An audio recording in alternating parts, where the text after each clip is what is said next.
Good morning, good morning, good morning, good morning, good morning. This is the day that the Lord has made. Let us rejoice and be glad in it. It is the end of the week coming up. Today is Thursday at the time of this recording. And I'm going to tell you, my body has been a little bit tired, y'all, a little bit sore. So today, on our practical side, we're going to talk about those things that are important in our life. And if you're here and someone shared this with you, sis, they love you. They care about you. They want you to have a glorious morning. So honor them and bless them and thank them. Gratitude is so important. My name is Montina, and I have a little agenda that I follow every day because this is a side of YouTube or wherever you're watching this where we are wives that want to do the work to get it right in our marriages. We always hear about marriage is so hard. And people, especially older women, I made it 50 years, but that first 20 years was terrible. Or I made it 30 years. Or, I just don't get it. And I really don't get why. And then most older women nowadays are encouraging us not to be married. Honey, you don't need no man. Well, I don't want to spend all my time with you. I do want a man. And so I find that women are often shamed for wanting what is innate in us to desire. If you want a relationship, it's okay. If you want to honor your husband, it's okay. If your husband is your priority, it's okay. If you are single and you desire to be married, it's okay. So again, I'm not here to shame anybody. If you don't want to be married, you probably aren't watching my videos anyway. So again, this is a safe space for women that want to do the work, for wives that want to do the work, for well-kept women that are like, yeah, I'm doing the work, honey. I want to be a well-kept woman. I want a soft life. We also follow a quick agenda. 50%, y'all probably haven't memorized if you've been here with me.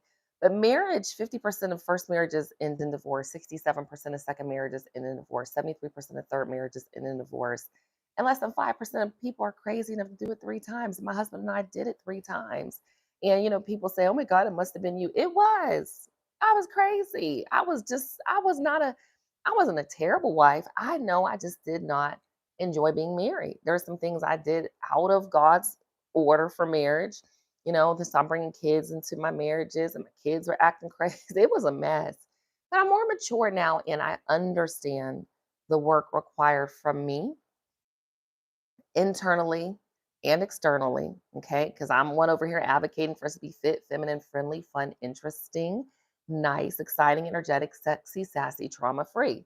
So again, we're doing the work. So we are here because we don't want to hear women telling, especially the older women, and I'm an older woman now, y'all, because I'm headed into 50. So and I have three adult children, two which are married. So I can talk as an older woman to our younger women too. And I want y'all to understand that marriage is work, but I want you to know what to do for the work. And I was in my Pilates class this morning. It was a workout. Oh my goodness. Whew.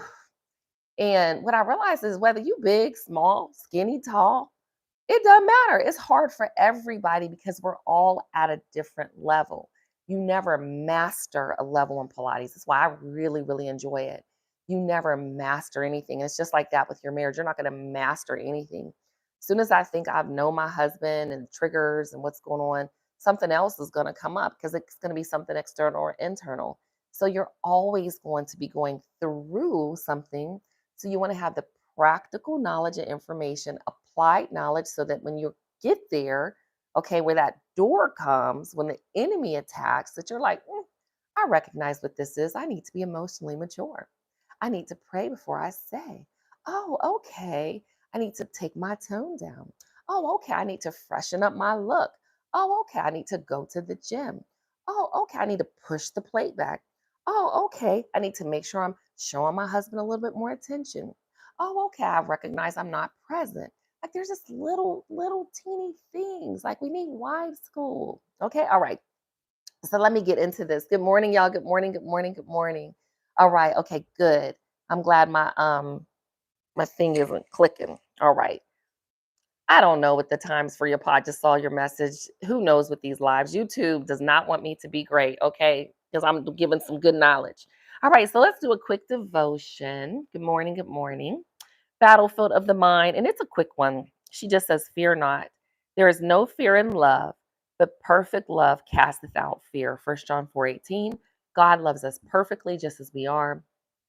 Romans 5:8 tells us that God commendeth his love toward us, and that while we were yet sinners, talks about Christ dying, Believers operating out of the mind are not going to think about how terrible they are. You should have a righteousness consciousness, meditating regularly on who you are.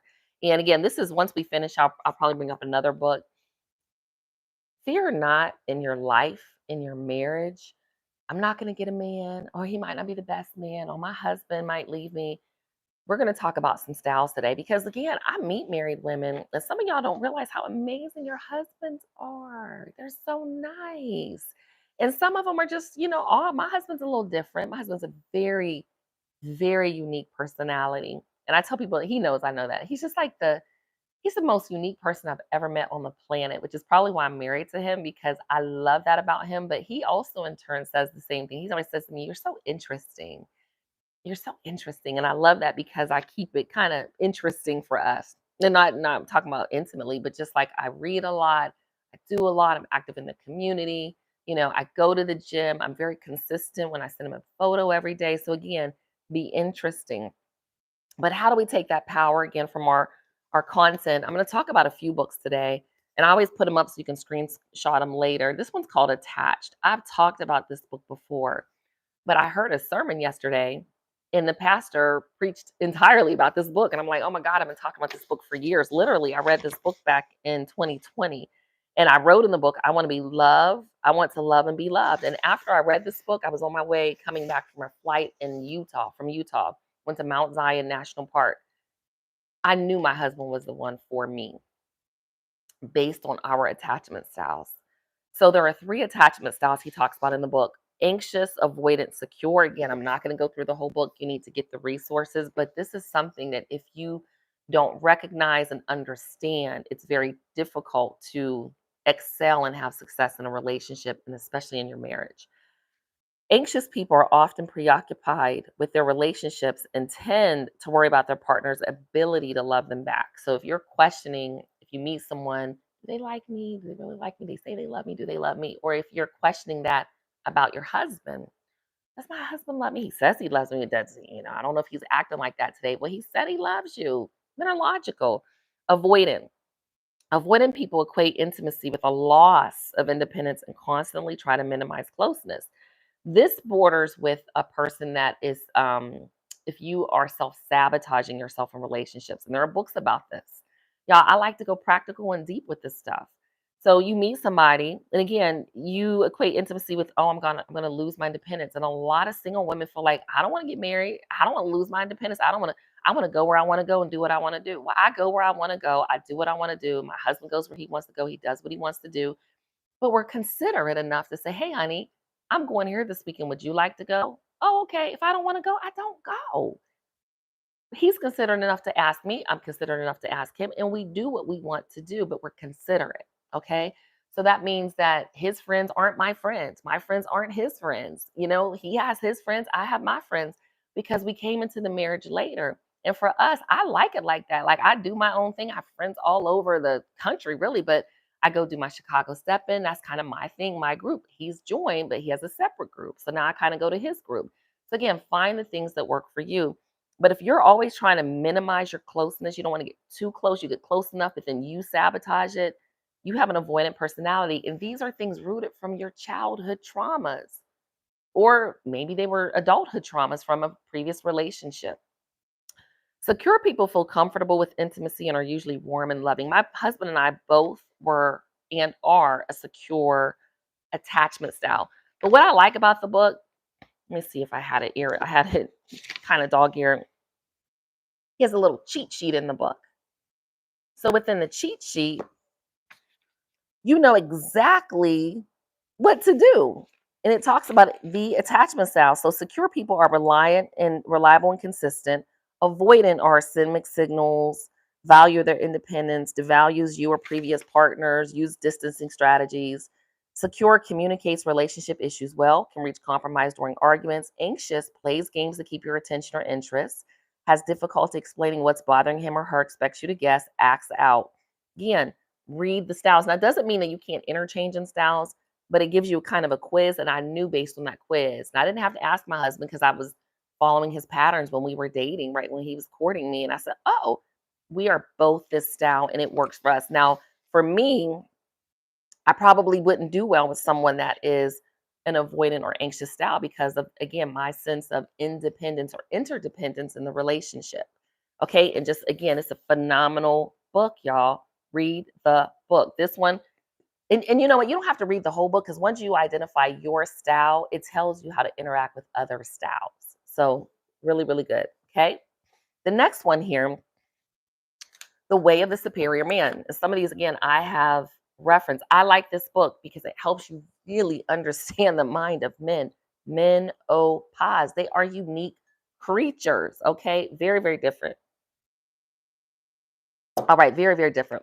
But what I like about this book, the chapters are 1 to 2 pages. Okay, chapter 10, there you go, 1 to 2 pages. If you don't know your purpose, discover it now. Without a conscious life purpose, a man is totally lost, drifting, adapting to events rather than creating events.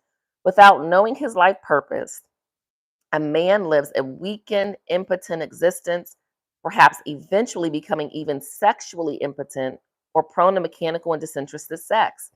The core of your life is your purpose. And again, this is written for men. Everything in your life, from your diet to your career, must be aligned with your purpose if you are to act with coherence and integrity in the world. If you know your purpose, your deepest desire, then the secret of success is to discipline your life so that you support your deepest purpose and minimize distractions and detours. But if you don't know your deepest desire, you can't align your life to it. Everything in your life is disassociated from your core. You go to work, but since it's not connected to your deepest purpose, it is just a job, a way to earn money. You go through your daily round with your family and friends, but each moment is just another in a long string of moments going nowhere, not inherently profound. So, why do you need to know this? Because if you are with a man that is not aligned with his purpose, he is lost, drifting through life. You heard what he said. So, knowing this, I've been able to pinpoint in others' relationships, really pinpoint, and also in my own. I'll share something because I don't overshare. But I have a relative, and they were saying, we're just having some challenges, and I was like, oh, because their person was in between jobs or looking for some things, they haven't discovered their purpose. I said they need to know their purpose. He needs to know his purpose. My husband loves to work, okay? He loves to help, he loves to do, he loves to give, always using his hands. My husband can literally build a house. He can fix cars, he can cook a sweet potato pie. The man is phenomenal for me though. My husband got a lot of other things that come along with him, but he's perfect for me. I'm perfect for him. The thing about it is he walks in his purpose. My husband is so purpose driven with what he's doing. He comes home, he'll go out and wash the cars. He'll go mow the lawn. He'll go, excuse me, fix something. The other day he came home, we got a new refrigerator. He's like, come on, baby, I got the dolly. I need you to open the doors. I need you to do this. I'm like, fine, no problem. You need a man that is driven by his purpose to do. He's wired to work. You're wired to support. Okay. I'm going to stop there. I'm battling some allergies this morning. Oh, but here's the thing. I want to talk about balance and harmony. Balance is here. We balanced in life. Okay. You want to balance the scales. Harmony is I'm balanced, but my phone rings and this is my husband. I'm answering it. Okay. Kids, maybe they I'll send a message, but priorities. We strive for balance in life, but I strive for harmony. Think of an orchestra. I used to play in a symphony, a youth symphony. You have your violins, your viola, your cello. You might have a clarinet. You might have somebody in there playing the bass. Think about it. It's in harmony. You may not know that one is out of sync if you don't understand that instrument. You don't have an ear for it. How do you bring harmony into your relationship? What's the responsibility for you and for your husband? Accountability, consistency, dependability, and honor. You have to put on your own oxygen mask first. I was tired yesterday. I did a workshop, did an event, and it's not that I do a lot, but I was just tired. I wasn't taking my vitamins, and I was just, my husband and I, sometimes he'll fall asleep on the couch. I'll fall asleep on the couch, and it throws my body out of whack. So I'm like, honey, he came home yesterday. I said, I took a long nap yesterday. I was really tired. He said, oh, because you slept on the couch. He said, trying to follow after me because he's tired. By the end of the day, he literally eat dinner and he's done. But I have to get in the bed. So when you're tired, I had an event that evening, and that afternoon actually was like at Small Business Administration. I texted the lady and said, I apologize that I'm honorable with my word. I can't remember the last time I didn't honor my word. But I said, I fell asleep and I'm tired. Like, I have to rest. And she was like, girl, no problem. It's okay. Because there's other things going on. Understand that about yourself, your balance and your harmony. We don't have to go, go, go, go, go like the energizer rabbit. But also understand that for you, find the harmony in your life and your relationships. Okay. So that's it. Responsibility. What's the responsibility for you and for him? Accountability, consistency. Be consistent, sis. My husband, no matter what, I text him at least once a day. Now, we don't text back and forth all day, but at least once a day. Sometimes he'll respond. Like this morning, he texted me something. It was cute. Be the person that he can depend on, and you depend on yourself. All right. So wrapping this up, because I actually have to hop on another meeting. Make sure that you have your hobbies. Hobbies keep you happy. My hobbies are, I have a list of hobbies: Chicago stepping, my Pilates, my cycling, my spin, my skim. I like to paint. I haven't been painting in a while. I think I'm gonna go do that. I like to collect perfumes. I really actually like to color coordinate my clothes. Like, those are like different things. When I'm going out, I like to look at certain things. Make sure you have things that make you happy and bring you joy. Self-care is extremely important. You have self-maintenance, but your self-care feeds you spiritually, mentally, emotionally, and physically. Your sister circle is important. Unicorns and rainbows. I have a wide sister circle, wide net. I have a tight, tight, tight inner circle, and not too many people I kick off, unless I've been friends with them a long time. But I have a tight, tight, tight inner circle, and I have a broad outer circle because we talk unicorns and rainbows. I don't go for super duper deep in relationships with people. I don't want a best friend. I want a lot of friends because quality is important, but quantity is too in that stage of life when you're like, hey, I just want to be cool with you. Let's just be cool. So I'm like one of the few people that have, I don't know, 50, 75 friends that I can invite to my house because I just want to be cool with you. Some of y'all go so super duper deep. It's okay. Talk unicorns and rainbows. Put on the whole armor, Ephesians 6:11. It's a real world out there, y'all, and you have to be prepared. Okay, you have to have the weapons for warfare. No weapon formed against you shall prosper, because the joy of the Lord is your strength. You got this, sis. All right. So let me see what y'all are saying over here. Thank you, Yapa, for monitoring the chat. Good morning, y'all. Good morning. Good morning. Good morning. Good morning. Morning. Morning. All right. Okay. Amir asked a quick question. I think I will answer. Good morning. Peace, shalom to you all. Good morning. Hey, Anthony. I saw your email, Anthony. I'm busy this week, but I'm going to respond. It's per person with the hotel, and I've been to this resort. So, again, if you all want to come to Cancun with us, I'm not making any money. I don't do this for the money, y'all. I do this because I really do care. Hey, Kai. Good morning. Good morning. Good morning. All right. Amir said, I'm going to answer this real quick. Is it okay if my mom talks to my baby mama regarding my child? Well, I'll tell you this real quick, and hey, welcome, you're here. Um, Remember, I'm a grandmother, and I will say this without oversharing. As individuals, we don't always make the best choices for our spouses or for our parents of our children. You all might think it's the best choice, but maybe parents see something different. But at the end of the day, we have to do what's best for the baby. So if your mother wants to talk to your mother of your child, unlike baby mama, baby daddy, then you all have to figure that out. Get a therapist, figure out if there's something contentious. But at the end of the day, and this goes for those of us that are parents, the grandparents didn't do anything. Now that I'm a grandparent, I'm like, I wasn't in that room with y'all or wherever y'all were. I just want to be involved with the child. This is not this is personal.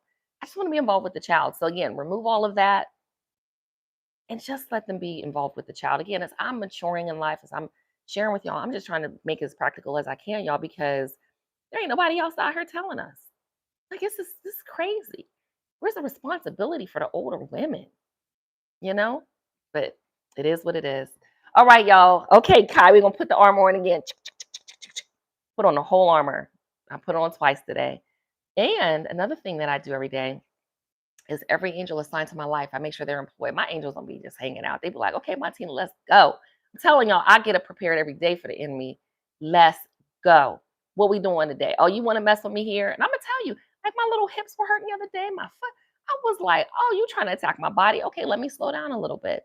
Let me not go exercise today. It's okay if I miss the day. So again, listen, y'all. Listen to your body, listen to your mind, listen to God. Got to meditate, pray, but get prepared because the enemy is attacking us all. He's out to get you. Be like, I feel like somebody's watching me. He is. He's out to get you. Isn't that crazy? But that's his job, and he's always on assignment. All right, y'all. Let's go have an amazing day. You rock it out. Bye, y'all.